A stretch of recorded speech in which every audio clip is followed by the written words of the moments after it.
Ayun, alright mga padi.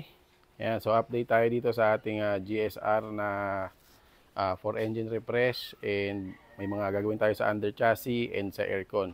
So yung sa engine refresh natin mga padi, okay na siya, no? Goods na engine refresh natin yung makina niya, binaba natin yan.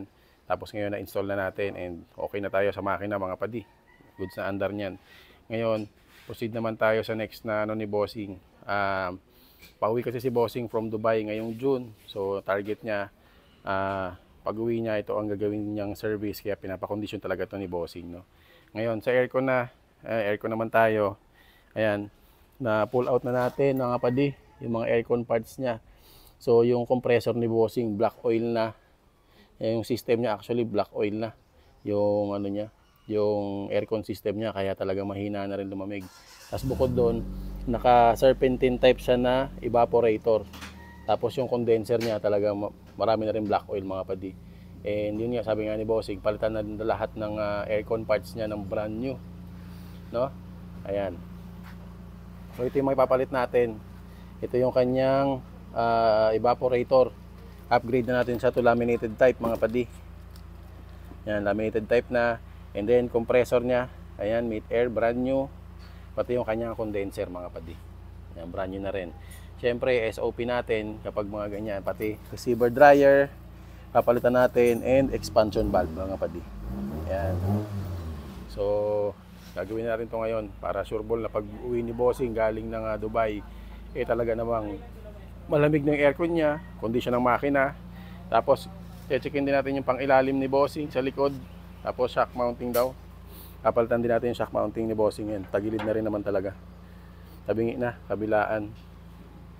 Yan. Tapos sa likod, checkin pa natin kung ano yung kailangan niyang palitan ng mga bushing sa likod. Tapos, kakabitan natin to ng ESI spring dahil medyo lundo na yung kanyang ride, no? And then, pinagawa na rin ni Bossing yung kanyang rear bumper. Yan, pininturahan na rin natin dahil may tama kasi yan dito sa ibandang likod. Tapos hindi rin maganda yung pintura, kaya pinapinturahan na rin ni Bossing yung kanyang rear bumper. Yan, alright. So,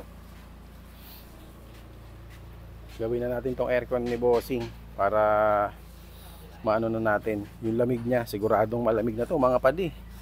Puro brand new ba naman na yan? Oh, laminated na evaporator, laminated na condenser, and bagong compressor. Yan, sure ball malamig na yan. So flashing tayo ng buong system. Ito yung luma niyang compressor mga padi, oh. Yan. Tapos ito kanyang evaporator. Yan. Tapos ito yung fittings niya from papunta ng condenser, and black oil na talaga yan mga padi. Yan, oh. Black oil na. Alright. So yun mga padi, gawin muna namin to, auto ni Bossing. At medyo nalalapit na yung araw na pag-uwi ni Bossing. June siya uuwi, first week ng June. So dapat tapos na natin tong unit ni Bossing. Alright.